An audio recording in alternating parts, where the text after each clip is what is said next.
News India 27 नव्या पिढीचं नवं माध्यम। पिंपळगाव बसवंत येथे भीषण आग, लाखोंचे नुकसान।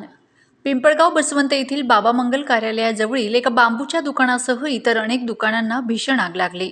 या आगीत मोठ्या प्रमाणात आर्थिक नुकसान झाले।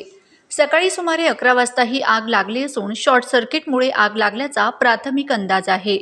आग आटोक्यात आणण्यासाठी पिंपळगावसह इतर भागातील 10 ते 12 अग्निशमन बंब तब्बल 6 ते 7 तास प्रयत्न करत होते। स्थानिक नागरिक, पोलीस आणि विविध संस्था मदतीसाठी पुढे आल्यात।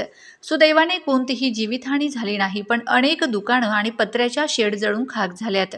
या आगीत मंदाकिनी गोसावी, पंडित जाधव, रमेश पुरकर, सुरेश यादव, प्रसाद कुंभार, किरण पगार, हरुण रहमान मुला खान, सुजान खान, प्रसाद महाराज कश्यप आदी व्यावसायिकांचे मोठे नुकसान झाले।